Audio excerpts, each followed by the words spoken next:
Good morning, everyone. Thank you for joining us today for Conquering Clay, Plants and Prep. This is the last webinar in our winter webinar series. In this presentation, Nikki and Shannon will be sharing a bit about how we prepare our garden beds here at Midwest and take a look at various plants that have shown to tolerate the clay soil. We would also like to thank you for your $10 donation to attend this webinar. Your donations from this webinar, as well as our previous two winter webinars, allowed us to raise over $1,500, which will be shared among ILCA, ASLA Illinois, and the Conservation Foundation. So thank you very much. My name is Jamie Heflin. I will be your host for today's meeting. And before we get started, I'd like to just go ahead and go through a few housekeeping items here. There we go. So this is a webinar. Your camera and microphone have been disabled. If you have a question at any point during the presentation, just please go ahead and type that into the Q&A box. We will be answering questions periodically throughout the webinar. We will be sending out a couple of polls during the webinar as well, and these are anonymous. At the end of the webinar, we will have a follow-up email, which will be sent out if you're interested in getting any of those ASLA CEU credits for the various organizations that offer the CEU credits. You'll just want to take that quiz within 24 hours of the end of the webinar. So the webinar will also be recorded and it'll be available on our YouTube channel sometime next week. So before I introduce our presenters, I'm going to launch us into a quick poll. And again, this is anonymous. So this first poll here, it's spring forecast. So how is your spring shaping up compared to last year? You know, we started off with some nice, very springy weather, and then now we have snow on the ground. So let's see, people are answering. And let's see what we have here. So for most people, looking about the same, some busier, and just a few looking a little slower. So good to know. Okay. So thank you for that. Our presenters for today's webinar are Sales and Operations Manager Nikki Moline and Product Manager Shannon McInerney. Nikki and Shannon have shared their passion for plants in a number of webinars for us over the past couple of years. You can find recordings of our past webinars on our YouTube channel. Today's webinar, as well as the two previous webinars from our winter webinar series, those will be posted to that channel early next week. So Nikki has been with Midwest Ground Covers going on 15 years, and she truly embodies the Midwest fundamental of being a lifelong learner. As Sales and Operations Manager, Nikki leads the sales, shipping, and order fulfillment teams here at Midwest Ground Covers. Shannon is going into her 9th year at Midwest Ground Covers and is continually demonstrating her passion for quality and everything that she touches. As product manager, Shannon oversees purchasing, product line development, and the plant accession and trial process. She also coordinates work in the Midwest Display Gardens. So with that, Shannon will get us started with some of the benefits of clay soil. All right, thank you, Jamie. Good morning, everybody. So clay is one thing that we get asked a lot about here.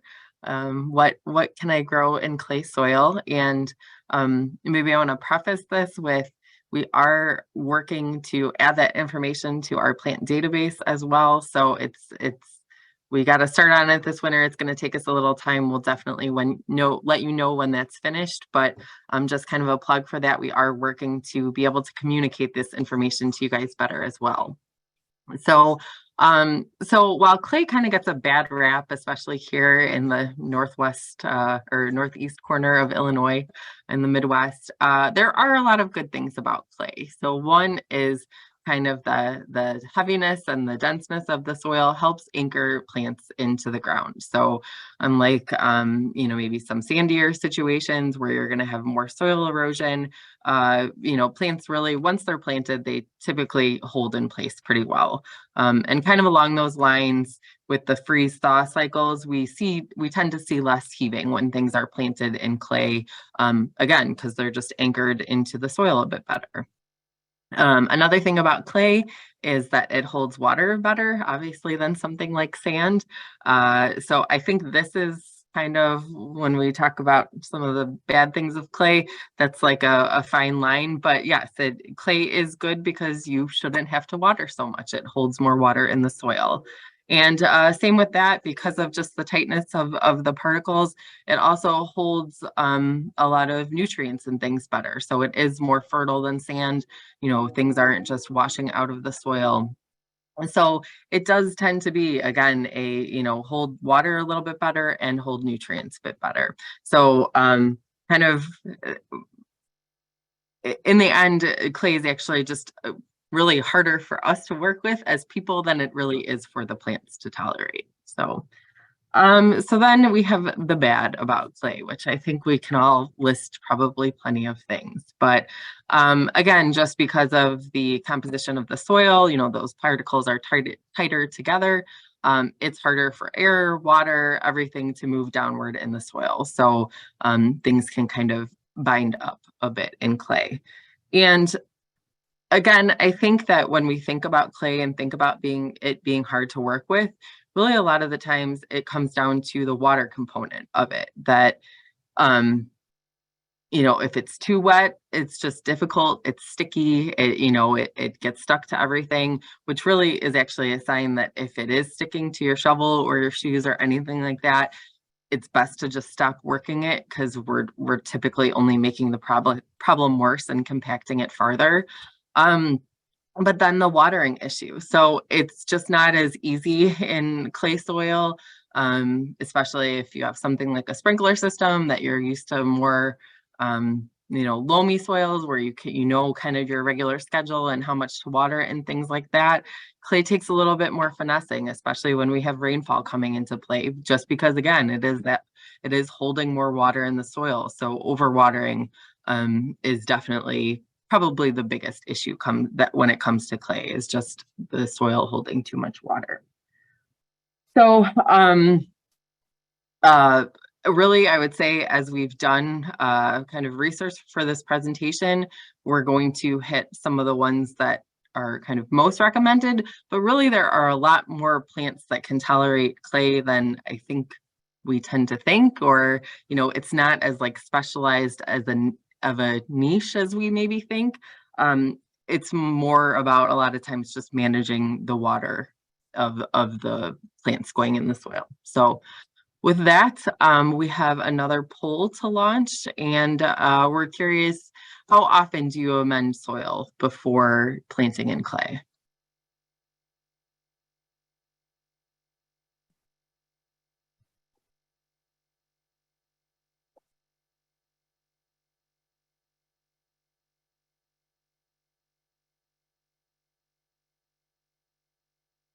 All right, great. So we have a lot of people who are recognizing when they have clay and amending, and we have some doing sometimes and not many that are never doing it. So that's great. We will touch more on the amending after we get through the plants. All right, so now we're going to jump into some specific plants that you guys can use in different applications. So the first one we're going to start with is ground cover. And the first ground cover we have for you is one of my favorites, Ceratostigma plumbaginoides. So blue plumbago, say that 10 times fast. But this is one of my favorites because I'm a big fan of like bright blue flowers. And this is one that gives you that really intense, rich, true blue flower. The other really cool thing aesthetically about this plant is the, sepals in which the flower comes from are also like a really pretty red color. So just really attractive plant, gets really nice, really intense red fall color as well. So kind of multi-season interest. It does bloom later in the season. Most of the time for us in Chicago, we see this one bloom in the fall, more so than the summer. We have this one planted in our median garden, which gets no irrigation. It's a pretty desolate area in between, concrete and some gravel. And this plant is doing absolutely phenomenal. So we don't do anything to protect it from the winter, irrigation, anything like that. And this one has been thriving for us. I know I've heard in the past that this one as a zone 5 plant can be kind of borderline hardy. We haven't seen an issue yet, again, in our gardens with hardiness, so we recommend using it. So let's see here. The foliage does emerge on this one a little bit later in the spring, so don't be alarmed if like really early in the spring you're not seeing it come back. That doesn't mean it's not there. This one just needs a little bit more heat to end up coming back. So this one's going to get to be about 6 to 10 inches tall, so it's short, spreads by rhizomes like a lot of ground cover, and we do see some deer resistance on this one as well. So give this one a shot, plumbago. All right, so another ground cover we have is Convallaria majalis, or lily of the valley. A lot of you are probably familiar with this plant. The reason that we included it is because it is probably one of the better plants for shade when it comes to clay. So this is going to do kind of best in part shade, dapple shade, but it can handle more full shade than a lot of the other plants we're going to talk about today. So again, this one spreads by rhizomes, and if flowering starts to decrease on it, you can divide this one, if you're starting to see a decline in the flower production, so as you kind of see that, or every few years, it doesn't hurt to divide this one. In general, this is just a pretty tolerant plant. It's tolerant of clay. It's also tolerant of drier soils. The deer and rabbits don't really go for this one, so it's good in that sense. We get asked a lot about that too. Kind of the one, I guess, I don't know, part of me was like, do we include this one? A, just because I think a lot of people are familiar with it, but B, it can kind of get out of hand. So this is not a plant that is recommended if you're kind of right next to a woodland area, because it can start to take off and overtake the native plants. So we don't want to see that happening. Obviously, we kind of go with the right plant, right place approach. So this really is a better plant if you're in a situation where you're having trouble growing other things. This is a good option because it can take, again, a little bit more of those extreme situations. So that's kind of the best place for it. So I think we have a couple of photos from our gardens then. So again, just a close-up of the stratostigma, and again, another shot of it in the median garden. So we do have the Convallaria planted in our Hocus Pocus garden as well. It is under a fair amount of root competition, kind of on an eroding slope. So I think just the photo we had wasn't super vigorous of that. But we're going to try to work in at the end of each section some photos of the garden so you can see examples of them planted. So I think we're on to natives. Yeah, native plants really are great for clay soils because clay soils are what we have in a lot of places in Illinois, and native plants are adapted to our soils in Illinois, and it can actually help break apart the clay soil. So a lot of native plants have really, either deep tap roots or really thick root systems. So many of them are really adapted to clay soils, but we're going to go over a couple of them today. So the first one we have is Asclepias incarnata, or milkweed. Swamp milkweed is actually the common name on this one. This is a very common native. Hopefully you guys are familiar with this one, but likes full to part sun. This one will also take a little bit of wetter soil. So if you have a really kind of heavy clay spot, that water seems to sit. This one will do just fine in that area. They can take more extremes in the soil. So more sitting in water for a bit and then the drying out that you'll see with clay. So if you have a rain garden situation or just a low spot in your garden, this one would be a good choice for that. So kind of as I alluded to in the last slide, deep tap roots can really help break apart clay soils and add some more aeration and help nutrients flow down. So this plant definitely helps others around it too with its taproot. You know, the one thing with taproots though is don't expect to really be able to transplant Asclepias incarnata once it's really well established. It's really hard to do that with the taproot. This one is a taller plant, so it's going to get 3 to 4 feet tall. I do recommend planting it with friends to kind of help support it. I have a few of these in my backyard. They do tend to flop a little bit, but if they're planted with other support plants, it should be just fine. And this one is deer resistant and rabbit resistant, like many of the Asclepias, because when you break the stems, it produces kind of a white liquid that animals don't like. And kind of a fun fact with this one too, the flowers actually smell a little bit like vanilla. So next time you see it, make sure to try and smell the flowers, because a lot of times maybe we don't assume that they're fragrant.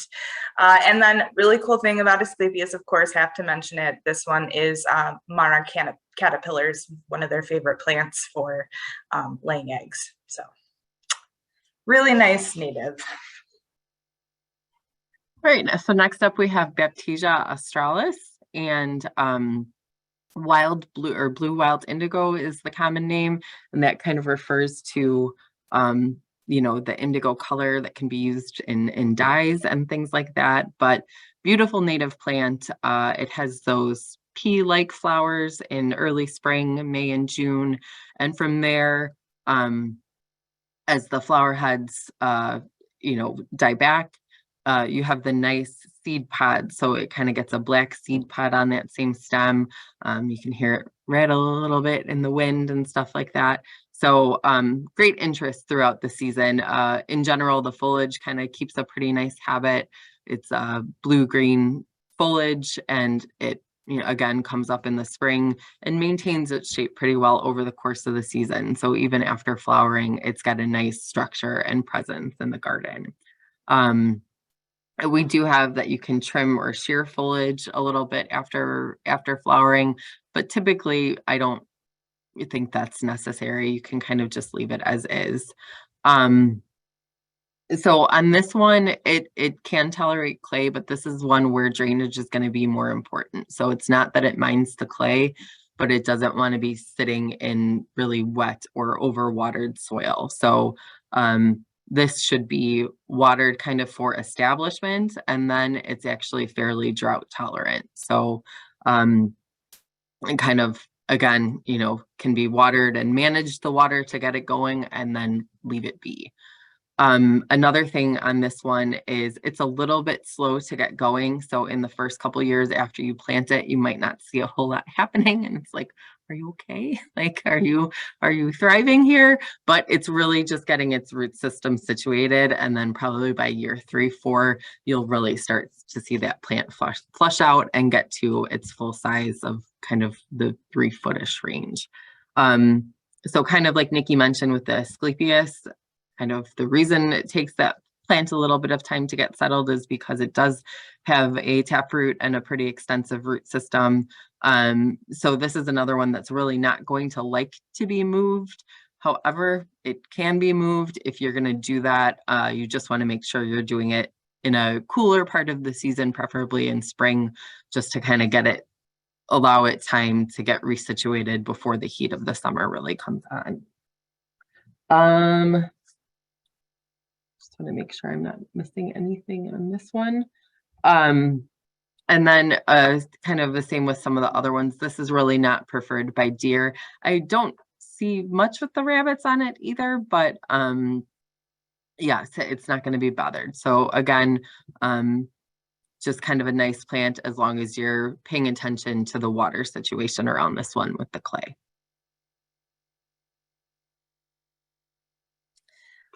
All right, Euringium yuccifolium, or rattlesnake master. So this is a really different looking plant. I think not one that you see very commonly out there. So the photo that you're looking at is actually the seed heads on this one, or excuse me, the flower heads on this one.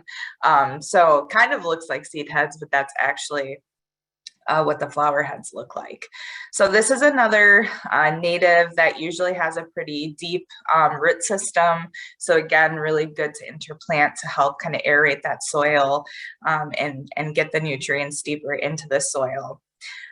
This one gets pretty tall, about 4 feet tall, likes a full sun kind of situation, isn't super picky on soil moisture, likes it maybe a little bit more on the dry side, but can tolerate some different soil conditions there. This one you're going to see bloom later in the season, so from July to September. And the reason why it's called yuccafolium is because the foliage does actually look like yucca foliage. So it's very thick, kind of spiny. And for that reason, deer and rabbit don't like it. So another deer and rabbit resistant plant for you guys. I will say that on this plant, I do see it reseed. It can, if it's in like really optimal conditions, get a little too happy and seed about. So, you know, something you can do is just cut off the seed heads before they start to disperse. The flower heads actually, the seed heads actually look really nice and kind of flower bouquets and stuff like that. So you can repurpose them. But if you're wanting to avoid them sprouting up all over the place, I would definitely recommend to deadhead. This plant is the host of the black swallowtail butterfly, which is really cool. And the other thing you're going to see on this one, which scares some people, but I think it's pretty cool, is it attracts big wasps. So you'll see big black native wasps on this plant in the summertime. And it's one of, I would say, one of the native plants that attracts it the most, the black wasps. So, and the reason why it's called rattlesnake master, a little history for you guys, is back, you know, in the prairie days with the Native Americans, they would brew this plant as a tea as a antidote for rattlesnake venom. So I'm not quite sure if that works now, but that's where the common name came from. So rattlesnake master. Okay, next we have Iris virginica variety Shribii, or blue flag iris. So this is a great native iris. It prefers full to part sun. You just want to kind of make sure with this one that it's getting more sun than shade. So if it gets onto the shadier side, you're going to see more flopping and just generally not thriving. So you can see from the picture there, it has the kind of, you know, typical foliage that you'd see of an iris.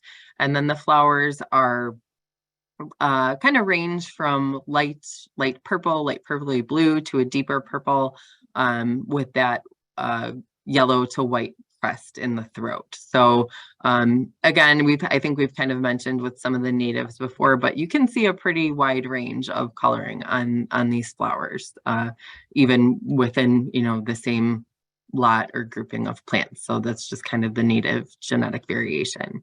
So this will bloom in June or July. And one nice thing about this one is it does like clay, and it's one that can take the wetter clay sites better than some of the other things that we've talked about so far.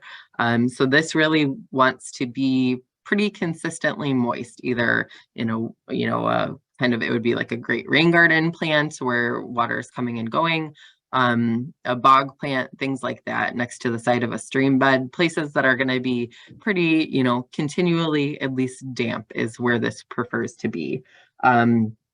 So we do have this in a couple different places at our Midwest Natural Garden site, and our stock bed is in pretty heavy clay. It does drain relatively well, actually, but it is in heavy clay, and so it takes the moisture there. And then we have it in another spot that it's kind of along the creek bed, and it's doing really well there. So it can take some variety, but again, this is one that wants to stay on the damper side. All right, next we have Rotibita pinnata, or gray-headed coneflower. So this one is going to be best for full sun sites. Doesn't like its soil to get super wet, so kind of opposite of iris. It'll take like a, I don't know, regular moisture in the soil to a little bit on the drier side. This one is going to get pretty tall depending on its conditions. So if they're really optimal, this guy can get up to 5 feet tall. If it's in a site that maybe a little less optimal, you might see it around the 3-foot range. But it is good to plant this one in mass with a few plants, because the single plant itself can be a little bit spindly, kind of like dahlia. So good to plant it with a few just to get the really kind of bolder look, and plants among friends to help support it, because it is a tall guy and might get a little bit floppy. So some shorter plants around it to support it would be great. So this one's going to flower in the summer for you guys, July through September. It can be deadheaded to prevent reseeding as well. Maybe not quite as aggressive as the eryngium, but it can reseed about. So if you don't want that, you could look to deadhead. But otherwise, birds like goldfinches really like the seed heads, so you could leave those up for the birds as well. It just kind of depends on what your garden situation is. But really, really nice plant. Birds and bees love it, so great for pollinators as well. But again, a little bit on the taller side. So Retibita pinnata. And I think we have a couple garden shots here. So on the left, I think that's a really great example of how to interplant natives. So in kind of the background, you have that eryngium interplanted with the Retibita, and then we have some Monarda up front. So that Monarda is a good support plant. It's sturdy, kind of shorter, to help prevent some of the flopping from the Retibita. But really, really beautiful combination there on how to use those. And then the other picture we have, it's a little bit hard to see, but in front of that iris, we have a Baptisia there. And we have some Monarda planted there too that we're actually going to go over in the perennial garden. So that photo on the left is from our native gardens at our natural garden native sites. And the photo on the right, I believe, Shannon, is that?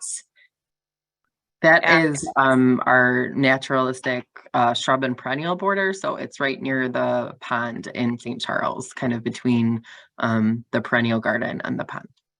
Perfect. Yeah. And if you guys are customers of ours, you're always welcome during business hours to come walk our display garden. So if you want to see any of these plants kind of live and in person to see how we have them planted and how they're interacting with others, you can definitely stop on by. So. All right. So next we are going to get to a few different perennials that work in clay. So first we have Amsonia tabernae montana, or blue star. So this is a plant that likes full sun to part shade.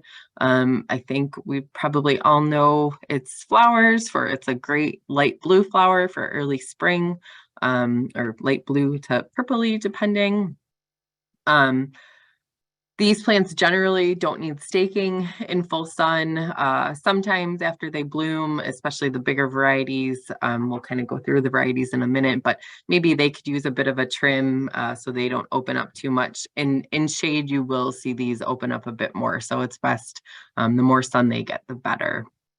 And on this variety, because we do also carry the Amsonia hubrichtii, the willow leaf, sometimes this is also called willow leaf blue star, is again kind of more that willow leaf shape, a little bit thicker. One thing to note about Amsonia is they definitely are a bit, as Brent Horvath told me one time, a bit promiscuous, and kind of within the Amsonia, they'll hybridize a little bit. So sometimes we do start to see, especially because we have a lot of different varieties planted around, where we'll have like well, that's not as thick as tabernae montana, but it's not as narrow as hubrichtii. So you can tell there's been a little bit of crossing. So if you're generally using, one variety in the landscape, then you probably won't see that as much, but we do occasionally see it here at Midwest.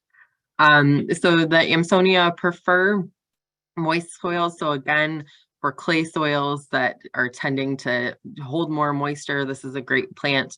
That being said, they can tolerate some drought once established, so kind of work in both directions. And these, actually, the Chicago Botanic Garden did a trial on these many years ago, and the tabernae montanas performed very well and their soil at the Botanic Garden is kind of a clay loam mix. And it typically is on the damper side. So that's a kind of a good indicator there.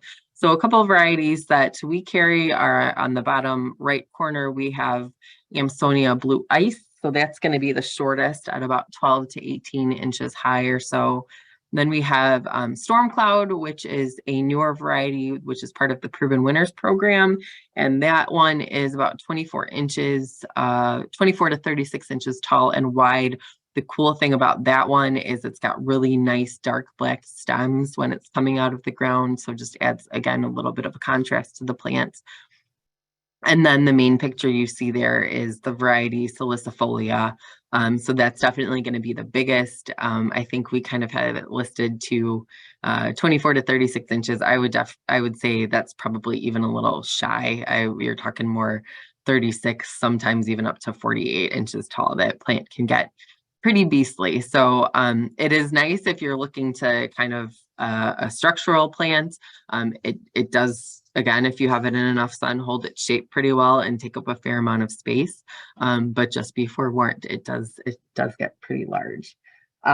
So this is another plant that's going to be deer tolerant. It has latex in the foliage, which the deers like to avoid. And it is a good pollinator plant as well. So carpenter bees like this one, hummingbird moths, and ruby-throated hummingbirds. So especially, again, kind of that pretty still relatively early in the season flowering plant, a good plant for pollinators there. So these are the Amsonia tabernae montana. All right, next we have Monarda didyma. And so we actually don't carry the straight species here, Monarda didyma, but we carry a bunch of the different varieties. So Monarda didyma, the straight species, gets really kind of intense red flowers, can be on the taller side. But some of these varieties here that we're going to go through are really nice and improvements over the straight species. But Monarda didyma itself is really good for clay soils, more on the dry side. All Monarda to some degree have issues with powdery mildew. It's just, greater resistance one way or the other. So the Monarda didyma that we're looking at here, I did review the Mount Cuba report, which I highly recommend everybody go do that. From 2016, they did a full review on Monarda. And actually one of the strongest for good mildew resistant was Petite Delight. So you'll see that one there. It is the shortest Monarda didyma here as well at 12 to 18 inches, but did have some of the best mildew resistance. All the others fared pretty well. The part in my series wasn't out yet when they did the review, and I think we can say we do see some pretty good mildew resistance on that one. So, and the part in my series is also very petite, only getting about 12 to 18 inches tall too, with a variety of different flower colors. So good plant by Proven Winners. If you're looking for something taller, Jacob Klein is the tallest one we carry with the most red flowers. So this is going to be the closest one to straight Monarda didyma. But again, some better mildew resistance on that one. And Jacob Klein actually in the Mount Cuba report had the best hummingbird attraction out of any of them. So they did a whole rating, and Monarda didyma, or Jacob Klein, scored the highest by and large for attracting hummingbirds. So if you guys are looking for that, would recommend that. Raspberry wine is a little bit on the mid-size, doesn't have really that bright red flower color, but more of like a scarlet raspberry color, but very pretty. And again, Petite Delight gets that lighter purple color. You can deadhead Monarda if you want to prolong the blooming. We don't do that in our gardens. I've really never done that at home too. They're still pretty prolific and will bloom for a decent amount of time, but you could deadhead if you'd like to do that. And then any plants that are prone to powdery mildew, we recommend that make sure you're watering at the crown of the plants and not using an irrigation system that really soaks the leaves, because that's where you're going to see bigger flare-ups of powdery mildew, and make sure your plants have some good circulation. So these plants don't need buddies that are planted right up next to them. So just give them a little bit of room so that airflow can get through. And just a fun fact, Monarda didyma is actually native to the Appalachian Mountains. So not native to around here, but the varieties we have are pretty good. And they're deer resistant. So Monarda have square stems, and they're pretty fragrant from the mint family. So deer will avoid these as well.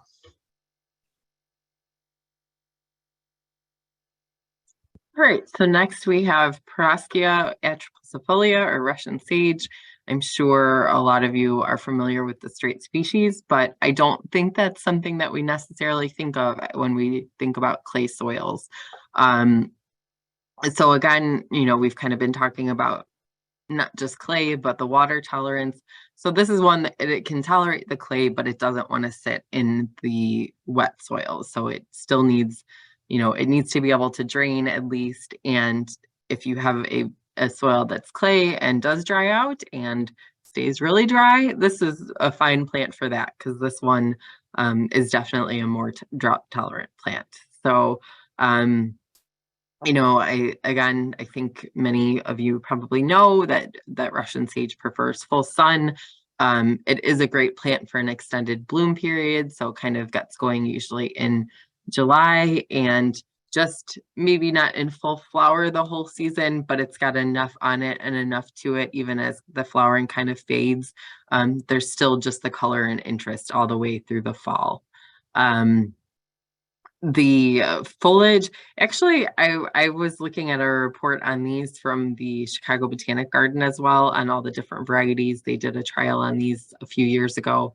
And I guess when I think of Russian sage foliage, I kind of think it like all looks the same. And there actually is quite a bit of variation between varieties on, how dissected the foliage can be versus kind of just a more kind of, again, the willow leaf shape a bit with a little bit of serration in the edges. So that it can be kind of a different point of interest between the multiple different varieties. So we carry a few here. So the smallest one we have is going to be Little Lace, which is 18 to 24 inches tall or so. Little Spire has probably been our most popular one for quite a bit of time. And that one is about 24 to 36 inches, so just a little bit shorter than the straight species. And then the straight species, we have, 36 to 48 inches, 3 to 4 feet or so. So again, they're all kind of scalable, kind of what you're looking for. We also carry the proven winners variety, Denim and Lace, as part of our Bud and Bloom program. That's going to be similar in size to Little Spire, about 24 to 36 inches tall. So right now you can just get that in Bud and Bloom, but we are talking about, we probably will add that to our regular product line in the pretty near future. It is proving to be a pretty nice plant, and again, a pretty nice plant for clay soils, as long as you have some drainage. So again, like a lot of these plants, the aromatic foliage, the deer and the rabbit don't really like that. So I know that's always an important thing to people. So yeah, just like I said, I'm sure many of you are familiar with Russian sage, but maybe hadn't quite thought about using it in this application. So. All right, Shannon, we had a question. Somebody has a client, has heard from clients that Monarda just disappear after 5 years or so. And do we know why that's happening? I'm not sure. Have you seen anything like that, like in the gardens here? No, we have not seen that here. I mean, the only thing I can really think of is that if powdery mildew is a persistent problem, like if it's getting it severely every year, that could, likely weaken the plants to the point where it maybe disappears. But no, we haven't seen that as an issue here. I mean, our perennial garden was planted in 2016, so what we're going on like 7 years now, and I can't say that we've lost any of them, or at least any of the bigger varieties. Some of the shorter varieties, maybe here and there, but I think that's in our case, more of an establishment issue and things like that. So no, Sure. I'm not aware of that.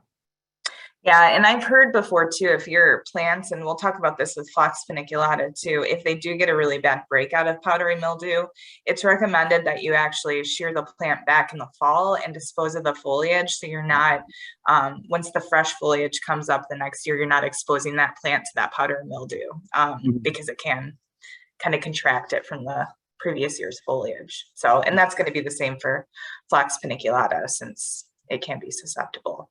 And we did have a comment on shade too. Yes, if it's planted in too shady of a location and it's getting bad powdery mildew, it's just going to make the plant less vigorous. Yeah, I would say that's definitely a possibility. We also had a comment of, can you remind us of what Bud and Bloom is? So that is our forced program for kind of the mid to late April, May range. So for it's, forced roses, hydrangeas, perennials. So mainly kind of targeted at the garden center market, but anyone's welcome to buy. It's just kind of meeting a minimum order for that program. So, yep. All right. So now we'll move on to Phlox paniculata. So this is another one that does just fine in clay soils. Common name on this one is garden phlox. So again, we don't carry the straight species here, but we have a bunch of different varieties, varying in heights between 2 and 4 feet. So we don't really have a ton that are like super duper short here. In Phlox paniculata, there aren't a ton that are really, really short, but they're good, sturdy garden plants. So even though they do get a bit on the taller side, you don't see a lot of flopping with Phlox paniculata, and you get a lot of flower power with Phlox paniculata. So depending on the variety, you can see colors ranging from a nice pure white to purples, pinks, and all different shades. There's a lot of breeding in Phlox paniculata, so I'm sure if there's a color that you're looking for, one exists out there. So these plants, very similar kind of to Phlox or to Monarda didyma in kind of cultural care, what they like. They like a sunnier location, can tolerate a little bit of shade, but again, you run into like powdery mildew or on Phlox, even black spot issues. So always good to make sure that, we're in a more sunny location. We have good airflow for the foliage and we're not watering directly on the foliage. And same thing with this plant. If you have a plant with a really bad breakout of powdery mildew, just prune that one back, get rid of that foliage so that way next year the plant isn't reinfected. Let's see here. So the few varieties we have on this screen here, the really nice intense purple one's called Phlox Laura. That one is one of our taller ones at 3 to 4 feet tall. Then from there we have Phlox David, which is a nice kind of pure white.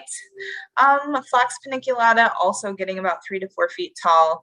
And then the hot pink one there on the bottom is Glamour Girl, which gets about 2 to 3 feet tall. So that one's going to be a little bit shorter. The First Editions brand also has a candy store series of Phlox, which has cotton candy, coral cream drop, grape lollipop, and bubblegum pink, I believe. And those tend to be a little bit more compact. So 18 to 24 inches is what they tell us. I think we've seen that they're more close to the 2 foot size. So they're definitely a little bit taller, but nice sturdy plants, good flower color. I know Shannon and I are still on the hunt to find a nice red, pure red Phlox paniculata. Yeah, we've been trialing them. In our search for many years, yeah. Because we know there's a demand for them out there. But hummingbirds also really like Phlox paniculata, and they can tolerate being planted near or slightly under a black walnut as well, if you guys have that situation.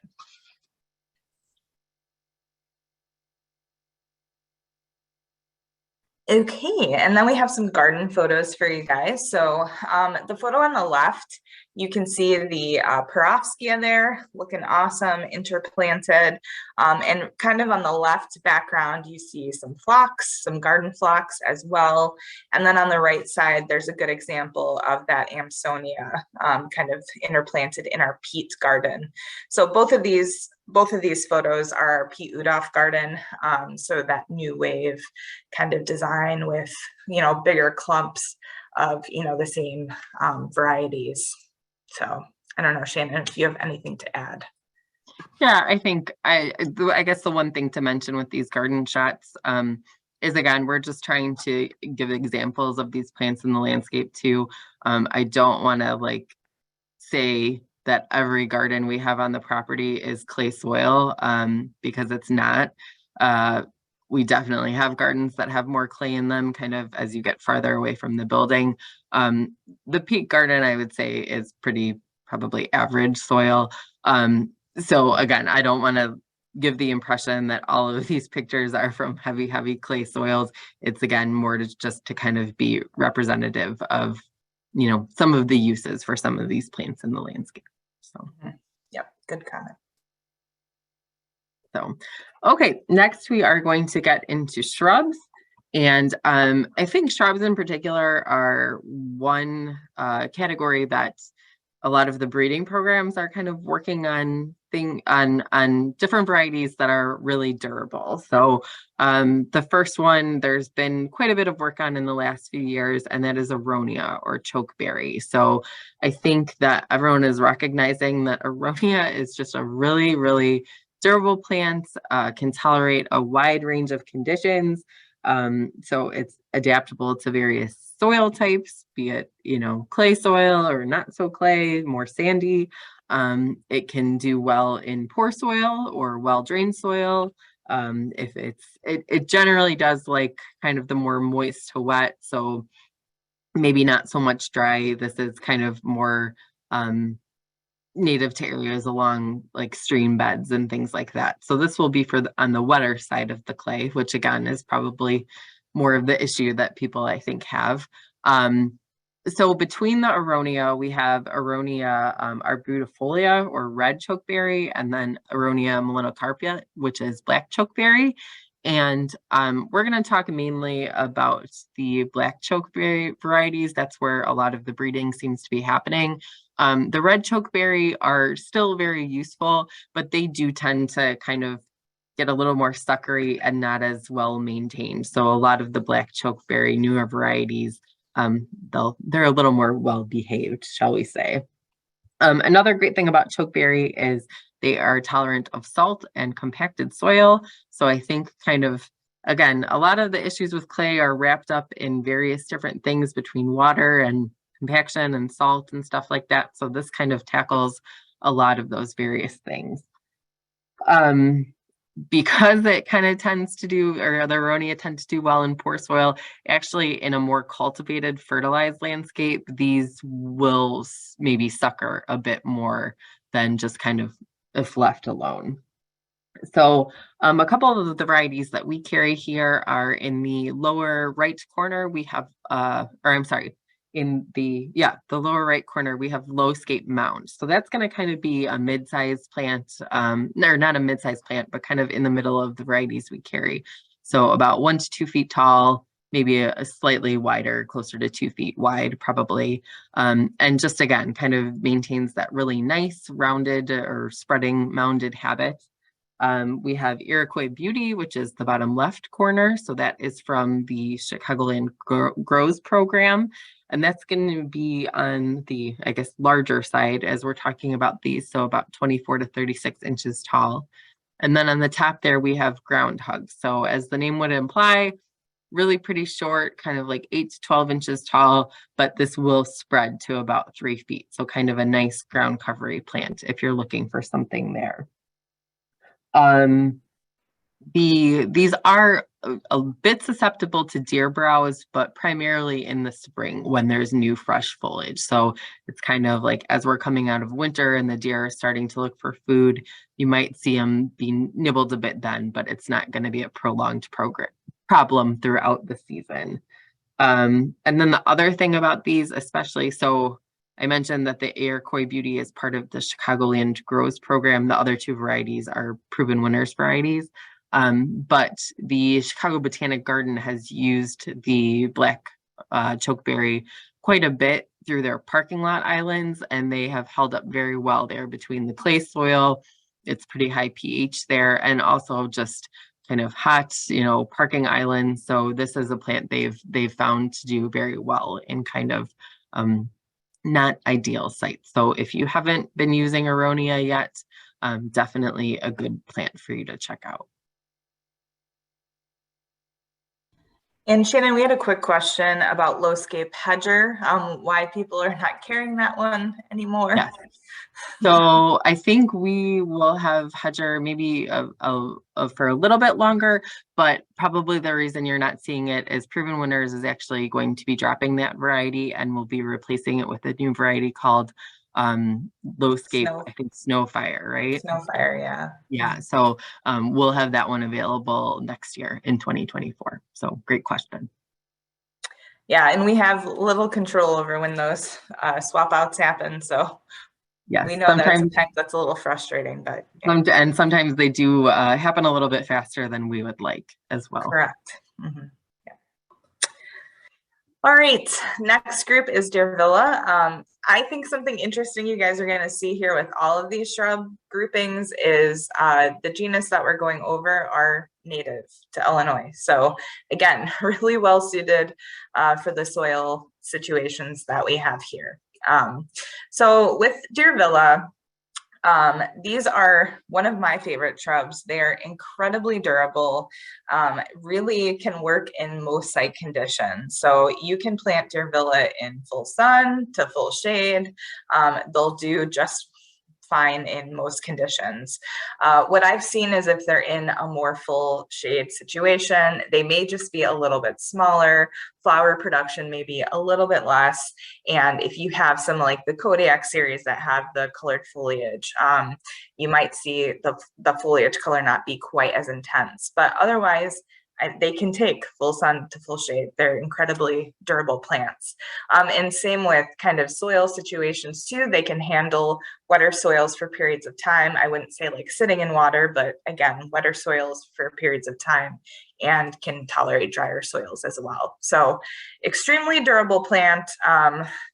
Butterflies love this plant. Pollinators love the plants. The yellow flowers that they get in the summer will attract those. And then most of these as well have really, really, really great fall color. So, I love a plant that has multi-season interest, and Durvilla will definitely do that. So majority of these plants here, average about 3 to 4 feet tall. Again, kind of depends on the site conditions and shade and sun and all those things. But relatively speaking, that's kind of where you're going to be. They're very durable, like spirea. You can chop them back, they'll reflush. So you can't do much to really destroy these plants.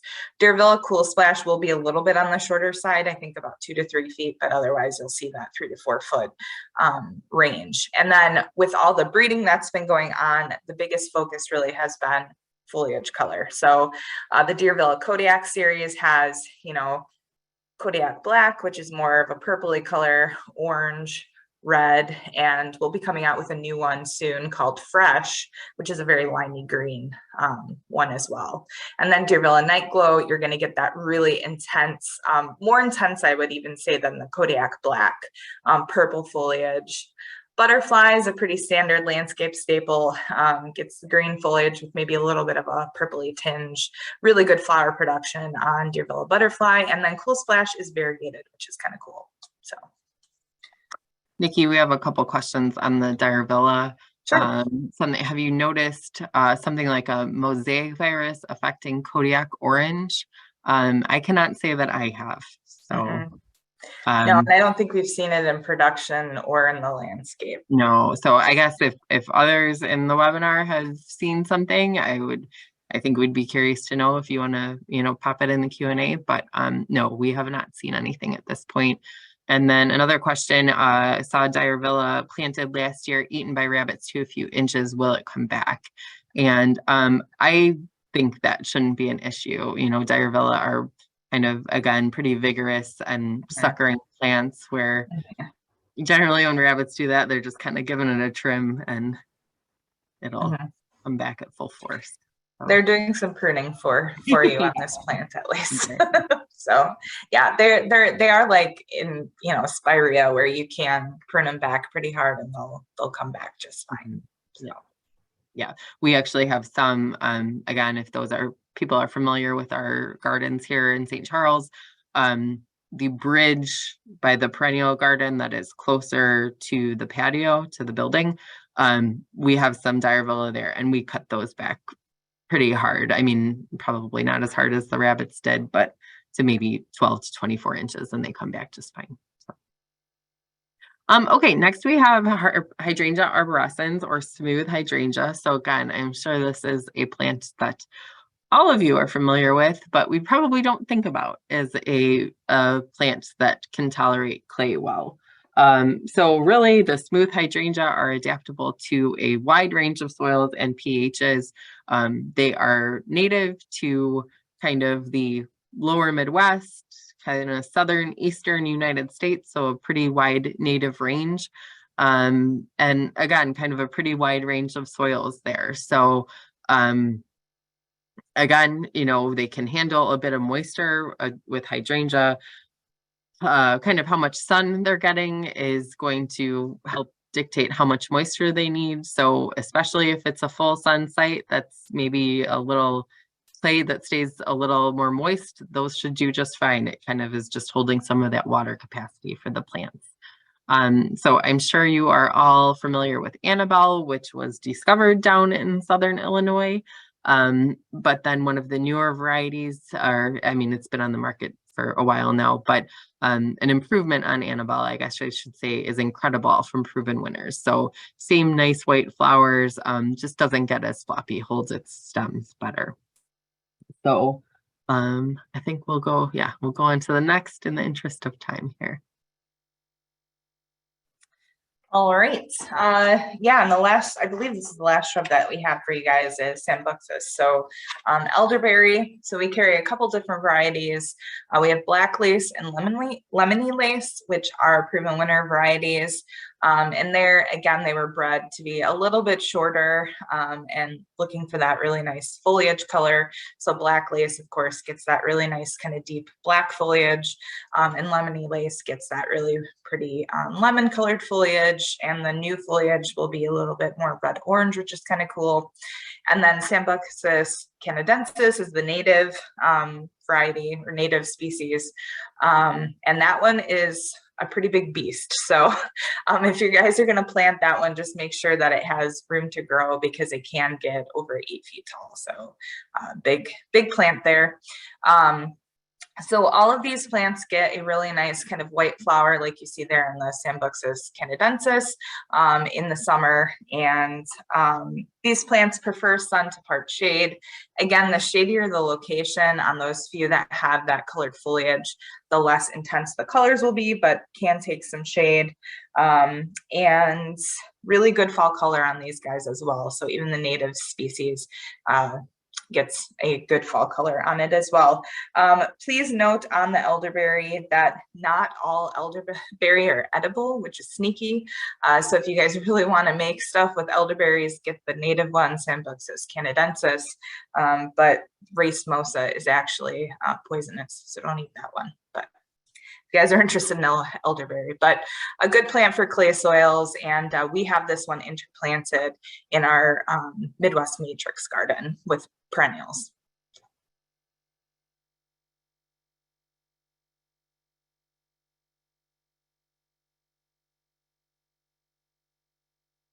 All right, and it looks like we have a couple garden shops. So on the left there, you can see the hydrangea arborescens. Not quite sure what variety that is. That is Incredible, and that is Incredible. out in front of one of the buildings that are in our Virgil location. Okay. So that's kind of been where we've seen how well the stems on Incredible held up compared to Annabelle.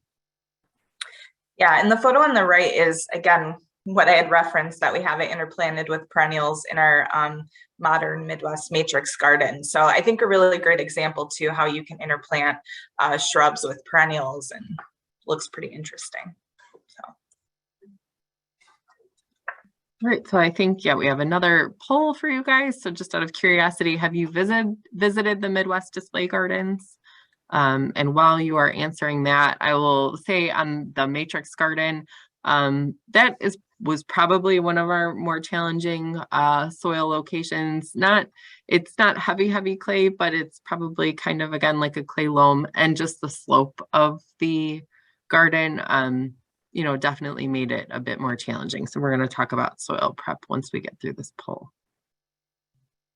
All right, so great. So about 2/3 of you have, so that's awesome. Things are always changing, so please continue to come out. And for those of you that haven't, if you are in the area or you're visiting the area sometime, please come by.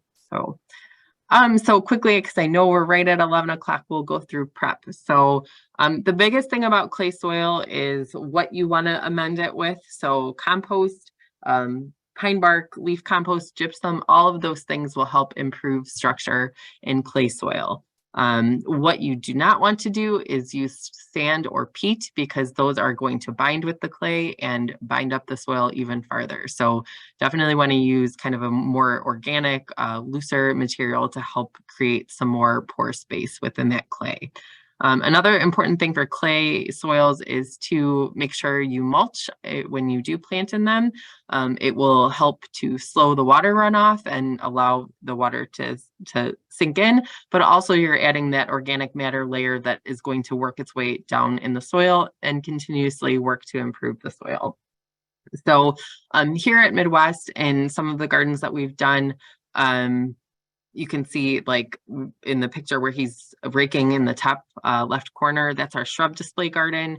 So in some areas there, we killed off the grass, then we added a layer of one step over the grass and planted directly into it. So that's a good way to get your amendment into the soil without necessarily having to rototill. So if you can rototill, if you can get the rototiller in there, again, without creating a huge sticky mess, that's fine, and that's a great way to do it. But in some areas where maybe that's kind of messing with the soil too much and getting too sticky, just adding a layer and planting into it will help incorporate there. Yeah, and Midwest Trading has a product that we've used quite frequently on our own gardens here, and I've talked to other landscape contractors, and they've had really great luck with it on helping some of those tough soil situations. So One Step is the product, and what's great about it is it's an amendment and a mulch all in one. So you don't have to do, you know, multiple treatments on your soil. It's like put down this one bag of product and you're good to go. So it helps make the plants fuller and more healthy because it includes mycorrhizae and that gypsum. So again, it helps kind of amend that soil.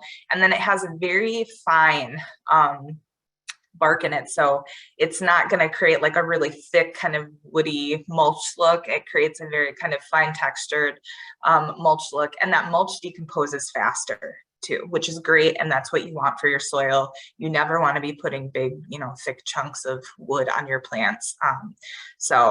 And you don't have to rototill this in. So again, what Shannon just described, you know, you could kill the grass in a location, put a few inches of One Step on and plant directly in. And that does help in clay soils. So we're not working on compacting them. And I think the next slide, we have an example here. So Shannon, want to go over this one? Yeah, so this is the garden we mentioned before. We were looking at the picture of the Baptisia kind of by that rock bed into the pond. So this is when we did that garden. So we kind of sprayed our edge and killed off the grass in that area, and then added the One Step over and planted directly into it. So usually when we do a project like this, you know, we'll plant into the One Step and then maybe add a really fine layer over the top of the plants as well. But so you can see that was done, and I want to say like May of 2019, and that picture was just later in the season. So we've had really good luck with this method of, you know, plants establishing really quickly. Again, this soil has some clay to it. I'm not going to say it's like the heaviest clay soil that you've ever seen, but still has been a good establishment method for us in areas where we are seeing more clay as well. So Yeah, with that, we want to thank you guys for coming to our presentation. So this was the last webinar before we all launch into spring. So happy March, spring is here. We're looking forward to working with you guys this year. So if you want to rewatch any of our education films or check out some of our shorter videos that we do, please subscribe to our YouTube page and check out what we have going on there. We're always trying to put up new content. So if you subscribe, you'll get alerts when we post new things. And then of course, give us a follow on Instagram, both at Midwest Ground Covers and Natural Garden Natives. So you guys can learn more about native plants there too. And check out our website. So we have live availability on the website. We have availability alerts now. So lots of great tools to get you guys set up successfully for the spring. So thanks for attending today. Make sure to check your email for the quiz for your CEUs afterwards and a survey to let us know how we did. So with that, happy spring, guys. Thank you.